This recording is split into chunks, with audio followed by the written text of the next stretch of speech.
Hello, we are here to present our position on funding for the Daddy Diaper Bag new business solution. As Chris has mentioned, he would like to garner wisdom as to how he should approach his new business idea of a manly diaper bag, otherwise described as a daddy diaper bag. He is able to invest $36,000 of his own money, which we have taken into account in our analysis on how to make his business a reality. The option that Chris had presented in his research was receiving inventory from China at $10 a bag, which also requires a minimum inventory order of 4,000 bags, which would also be delayed from 2 to 4 months to get the prototype finalized. Thereafter, it would take another 3 months to ship to LA, where he resides. This overall time-consuming process would leave Chris's business with a negative cash flow for potentially over half a year, with even more costs if he had to expense a business trip to China as well. We feel that the idea of a daddy diaper bag is not unique, and even if one was able to bring their bag first to market and patent their design, there's nothing that would stop someone else from coming in and doing the same. Thus, we felt a safer route solution would be to follow the lean startup method. We would save costs and also come up with a business model that is less risky. To start, we would suggest creating a minimum viable product for the purposes of customer discovery and customer validation. In performing our research, the most efficient and expedient way to start a business would be through selling the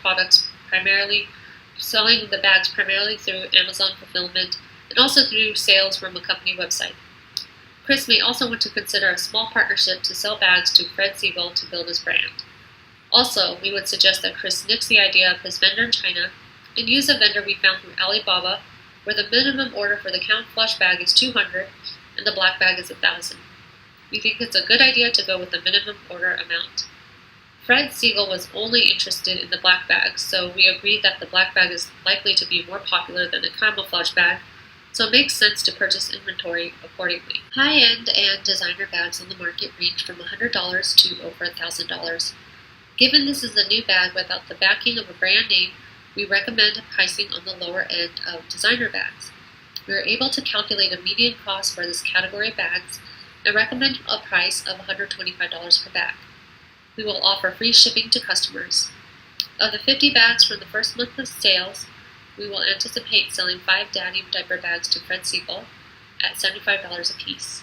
The remaining sales will be sourced through fulfillment by Amazon and the website. Since Chris has connections with celebrities that he dog walks for, we would like to leverage that relationship and give 10 celebrities free daddy diaper bags in exchange for promoting them on social media. The celebrity will post the bag, including a referral code for their Instagram followers to purchase at a discounted price. The full price bag is $125, but we've discounted the price to $100. We'll give the celebrity $15 per bag sold in addition to the free bag they receive. We conservatively estimated that each of the 10 celebrities will sell 2 bags in the first month, 3 bags in the second month, and 4 bags in the third month. We think it's a good idea for Chris to incorporate the business so he isn't individually liable. The cost to incorporate, as calculated by LegalZoom, are $264. We also include the cost for Chris to trademark his business name for a total of $474. Thus, the total legal cost would be $738. Fulfillment by Amazon is at $25.70 per unit, which we derive through their online calculator. We would recommend dropshipping the products from China to the Amazon warehouse, and from there, Amazon would get the business leads and then package and ship the items. Finally, for fulfillment of order via the online store, we calculated the shipping fees to be $7 per unit.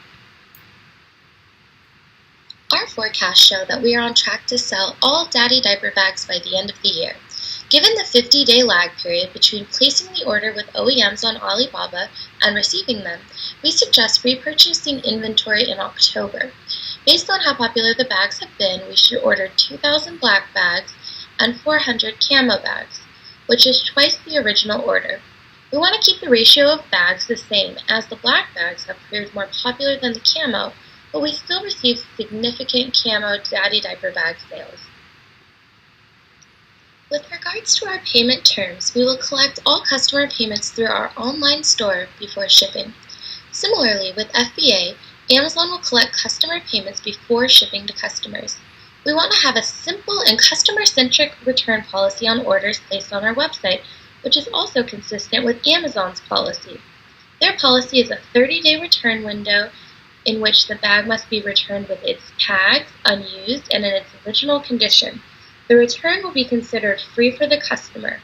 On FBA sales, Amazon will absorb part of the return, restocking fee, and repackaging costs. For returns for products purchased from our website, we will bear the cost. Presented here is our forecasted cash flow. As previously discussed, we purchased inventory in March and October based on a sales growth rate of 20%. We further bifurcated anticipated customer sales by the source: FBA, online through our website without a referral code, through our website with a celebrity referral code, and retail with Fred Siegel. We discovered our margins in retail were much lower than direct-to-consumer online via our website or FBA. So after our initial 5 bags were sold into retail, we didn't further pursue this avenue. From an expense perspective, we baked in expenses related to returns, assuming a 5% rate of customer returns, as well as G&A, sales and marketing, website, legal, and tax expenses. We'd advise in the first year that Chris does not take a salary, which is common in startups, as to not siphon cash that could be reinvested in the business, such as for funding of future inventory purchases or product development and design. With this model, we conclude that no additional funding is needed. The $36,000 Chris provided is enough to get started and test the market and adapt accordingly. In just a couple short months, Chris will be able to break even and then have enough cash flow to purchase inventory again. If Chris wants to work on product development and design in the future, our business model sets him up to have a current cash flow which he can leverage, as well as a proof of concept. Further, our model allows him to retain all of his equity. It's valuable for him to have full control of his company and leave him the option to potentially take on an investor in the future if he wants to, but at a much higher valuation than he initially could have had, because now he has cash flows and a proof of concept.